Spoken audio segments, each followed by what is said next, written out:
Tusazeewo okukulambuza ekitundu eky'e Busega. Tukyagenda mu maaso n'okukulambuza ekitundu kino eky'e Busega. Wano nga tutambula okuva ku luguudo oluva e Bulenga oba luyita Mityana Road okudda ku sayidi eya Nateete oba Masaka Road. Buno obudde obw'okumakya mu kaseera kano obudde bukyali bwa kumakya, ssaawa zikyali 4. Olunaku lwa Sande eno y'embeera ebeera mu kitundu kino eky'e Busega.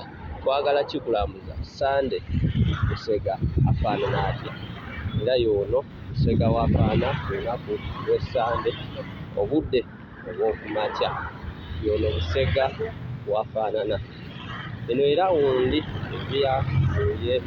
y'Emityana okutambula nga tudda ku sayidi eya Nateete kampani eya Mandela eri mu kusenda ettaka mu kutereeza ekifo wegenda okutambuza eggaali. Twagala kusala tudde wano wakati mu lawundi okweyongera okwetegereza obulungi Busega w'afaanana ku budde obw'Essande ate nga bwakumakya. Ono ye Busega lawundi eya wansi. Lawundi eya wansi no ye Busega. Tugenda kutambulira ddala okutuukira ddala ku lawundi eya Masaka Road w'oyawukanira okufuna ez'e Nateete. Nawo tulabe ku lunaku olw'Essande wafaanana watya. Abantu baliiko lunaku babeera bagenda maaso n'okukola ekyabwe. Atulabo abasuubuzi oba abatunzi b'engoye mu mabaati wano agaawula akatale bazimbye paaka. Mu mabaati muno mwe muli takisi mwe zisimba ezidde Entebbe nga zikozesa Ntebbe Express. Omwo mu mabaati mwe zisimba mwe muli paaka yaazo. Wano tutuuse tuvudde ku lawundi eya wakati ey'Ettaawo. Wano tutambula tugenda. Abantu bo bawo bakakkalabya egyabwe olunaku lwa Sande wabula gyo emirimu gigenda mu maaso n'okutambula, gigenda bukwafu gitambula.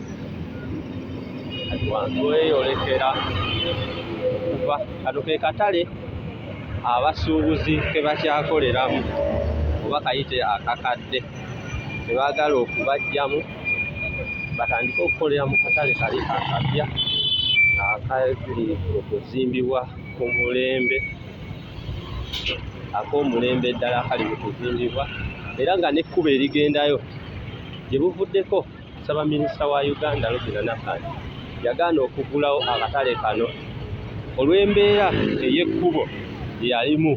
Ekkubo erikutwala ku katale, ekkubo lino lyennyini ly'olengerera ddala lye bayita Old Mubende oba liyite Mubende omukadde, lyali mu mbeera mbi era n'agaana okugulawo akatale kano. Naawe abasuubuza obudde bagire nga bakolera ku kkubo lino, bagire nga bakolera mu katale akakadde nga we batereeza ekkubo lino. Wabula mu kaseera kano ekkubo liwedde era koolansi anyirira bulungi, ekiraga nti obudde bwonna abasuubuzi bano boolengera ku kkubo abatundirawo ebyokulya akatale kwandisengulwa obudde bwonna okukazza mu kifo eky'akatale akapya. Tukyeyongerayo jjukira olunaku lwa Sande olunaku lwa Sande wano mu Busega. Wabula gyo nga bw'omanyi e Kampala ewatali kutuula emirimu gyonna newankubadde lwa Sande oyinza okulwawo okukikkiriza nti ddala lunaku lwa Sande, kubanga bba basuubuzi bagenda maaso, abakyala bagenda maaso n'okulenga, n'ababooda bakola egyabwe, takisi, buli kimu n'ab'amaduuka. Wabula akatale ekisinga okwewuusa abakyala be basinga ku katale obungi. Ne twebuuza abaami emirimu gye tukola gy'egy'omu ofiisi oba abakyala ennaku zino emirimu egisinga obungi be bagyeddiza. Tukyali kano ke katale akagenda okuvaamu abasuubuzi baddizibwe mu katale kali akali mu kukolebwa akazimbibwa mu nzimba etuukiridde n'omulembe nga Busega wazze akyuka. Nga waliko Busega myaka 2017 eyo 2010 oyinza okutuuka wano weewuunya Busega wakyuse. Wabulayi kasasiro nga bwe kiri ekizibu ky'ennaku zino mu Uganda, entuumu nnene ddala ya kasasiro wano ku kkubo nga naatera na kuggala luguudo lufunze olwa kasasiro. Kano ke katale aka Busega naye nga kasasiro embeera yo ekyali mbi ddala okuva Kiteezi we yagwamu, Kiteezi we yatta abantu, nga KCCA n'ebitundu gye yagala okuyiwa kasasiro kikyakifuukidde ekizibu ekitagambika olwa buli bakulembeze, olwa buli batuuze gye bali, kubanga tebaagala baleetera kasasiro mu kitundu kyabwe nga balowooza ekyagwa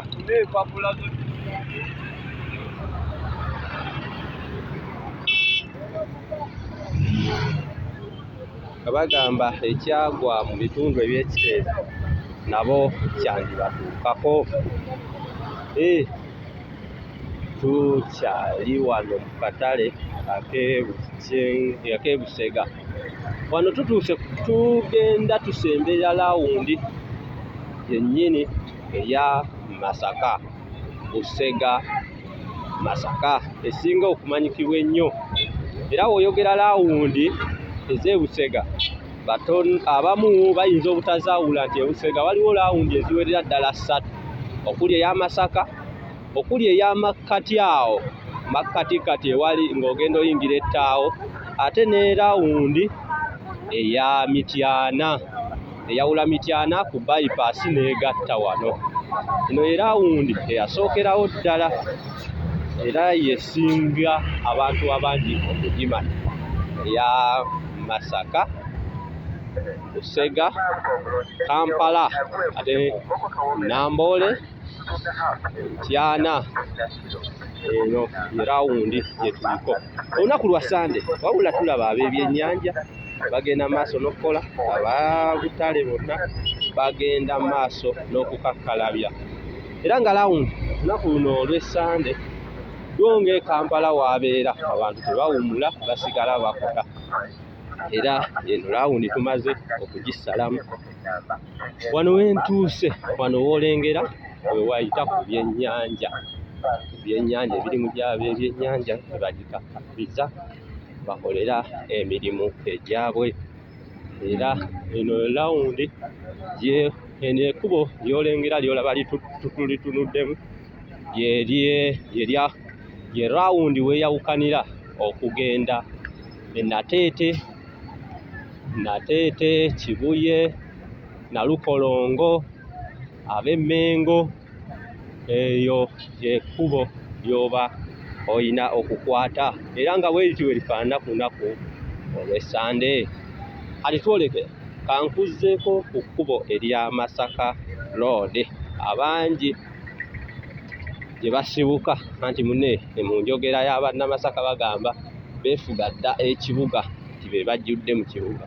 Ate eno wano weolaba nkutte ye Masaka Road, okwadde Mbalala, adde Masaka, uyo Ntuŋŋamo, wenna Mpigi, Lakai, wano eryo lyekkubo eryaffe.